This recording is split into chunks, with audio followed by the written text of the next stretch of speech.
I always had a question, and that question was, there are 220 different cells in our bodies, but we're told that they are genetically similar. But how is that possible? If they're genetically similar, then why are they different in shape, in morphology, in their ability to secrete, lifespan, different functions? How are they different? And what I mean by that is, why is a nerve cell different to, let's say, any other somatic cell in the body? Why does that happen if they have the same genetic makeup? And the answer to that question lies in understanding gene expression.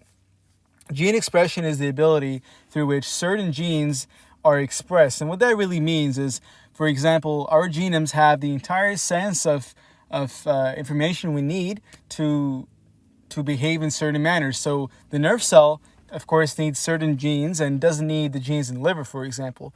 Now, those genes will be expressed. The genes that we need are expressed. And what that really just means is that translation is happening. And of course, transcription has to happen before that. So let's really quickly go through the central dogma of molecular biology. And that really just is that we have DNA that will go to RNA, and then RNA will be eventually translated. But if this first step never happens, then of course translation never happens. And this is the entire concept behind gene expression. When we say something is, when a gene is highly expressed, that just means that transcription is happening at a higher rate. And if we say that a gene is not being expressed, or if it's a low expression, that means that transcription is happening at a very is happening at a low level. So these gene expression is really just is really boiled down to, like I said before, some genes being expressed and others not. But what's the exact mechanism behind it? Before we get onto that, I want to ask you a quick question. You want to think about this question right here. What is the most effective method of regulating gene expression? And I already said that before. If you're paying attention, it's transcription. So transcription, if we inhibit transcription, we don't have to worry about anything else over here.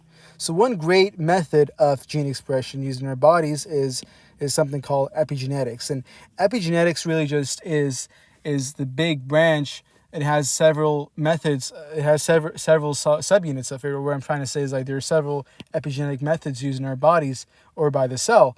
But really just is characterized by the fact that the DNA itself is modified.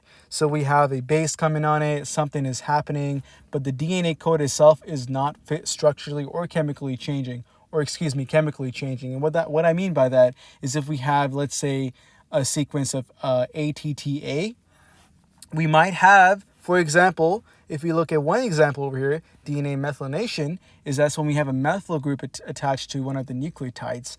And that just really means that, fine, something has chemically happened, but the sequence is still the same sequence. It's still going to be ATTA, the same sequence. So that's the concept behind epigenetics.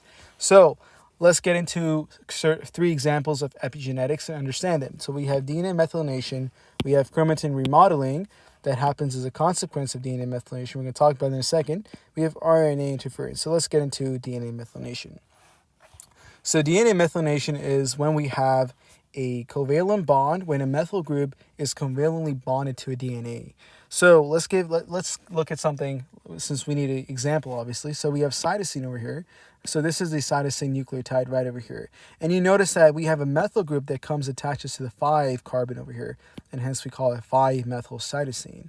And because of this, this whole cytosine now has different chemical properties now. It's not going to behave in a certain manner as it used to originally.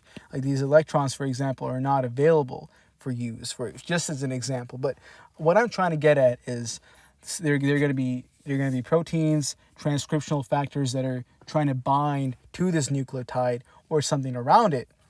But because of this methyl group, it's really not going to allow it to attach on it. So another important thing I want to point out is there are only 2 nucleotide bases that can accept a methyl group, and that's because of the structure, and that's the cytosine and the adenine. So let's get into how. Let's quickly talk about the use of the methyl group real fast before we talk about DNA methylation. So prokaryotes use, besides, let's look at cause 2 first, because we're talking about epigenetics. So in relation to epigenetics, we have when a DNA methyl group is attached, it causes the promotion or the inhibition of transcription. So we have a methyl group that attaches to one of the nucleotides. Now that's either going to promote transcription or it's going to inhibit it. So it depends on where this methyl group is going to go attached to.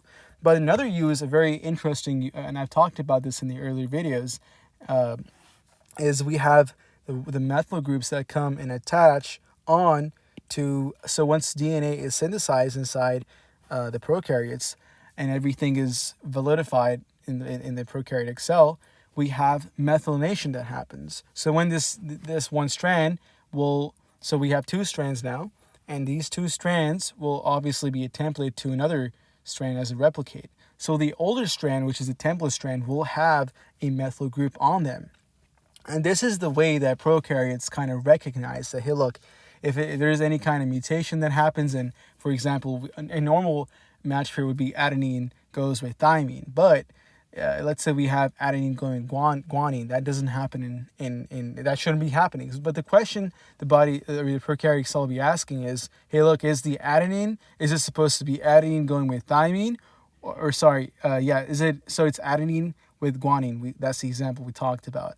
So the question is, so the cell is kind of debating, should I remove the guanine and add a thymine, or should I remove the adenine and add a cytosine? So that's the whole debate the cell is going through, and the way it determines it is by saying, hey, look, this is the older template strand which has a methyl group on it. That's a very interesting thing. So another use that we want to quickly talk about is in the eukaryotic cell. The eukaryotic cell, so DNA methylation is found in all known, so DNA methylation is found in all known eukaryotes. So this is another example of evolution. So if we see that all eukaryotes have DNA methylation, you start thinking, hey, look, these are the different, but a range of eukaryotes have the same mechanism. So it's a side thing, but that's not important for now.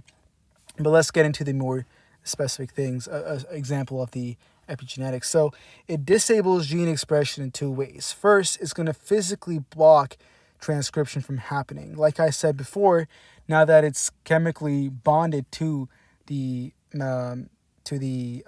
methyl group, other promoters or proteins, enzymes that are needed for transcription cannot attach to the strand anymore because of the nucleotide that has it, and that's going to physically block it. And we have something called CPG groups, and that just refers to long. There are these. Remember, we talked about only two kinds of nucleotides that can have methylation. So there are these massive 1,000 to 2,000 base per promoter regions, and if we have, so we have these DNA methylation happening on it. So there are just these huge strands of DNA with DNA methylation on it. That's a CPG group right there.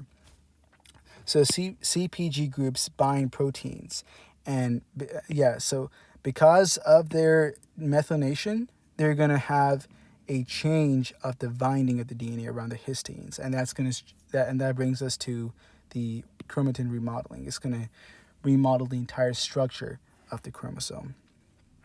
So here's a question to ask and understand, since we brought up the point that, hey, look, the entire histines are changing. We want to understand, since remember, when transcription happens, there are certain things there are certain changes, and it has to be unbinded for transcription to happen. And here's an example that will hopefully help you understand on my point. So gene regulation is examined in an experiment where we have a sequence-specific regulator that is observed. So first it is absence, then presence. So we have a regulator and we have a DNA, or DNA that is being packed and unpacked, So we have the regulator present, right? Let's kind of observe it. So we have absence, and let's compare it when it's not here. So when it's packed and it's unpacked. So of course, transcription is going to be higher, like we expected it when DNA is unpacked, because we have all these transcriptional proteins or enzymes that will be able to access the DNA compared to when it's packed. It's going to be heterochromatin, whereas this is euchromatin. So let's look at the presence, which one is greater, relative transcription, which is greater.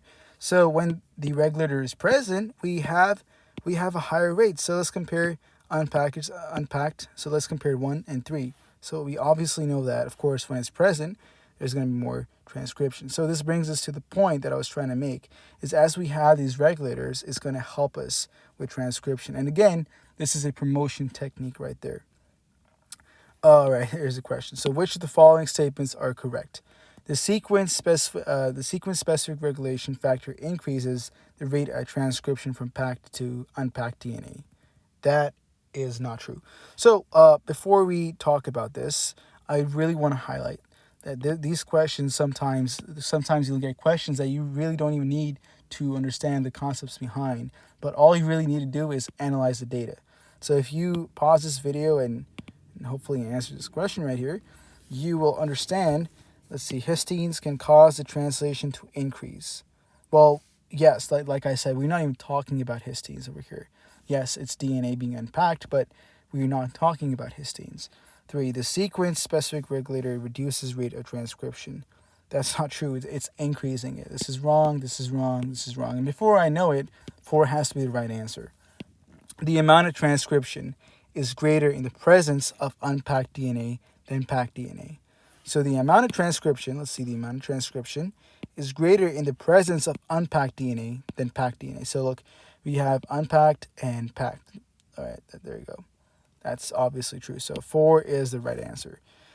Now here are the other methods of silencing genes, and we're going to talk about them in the next video.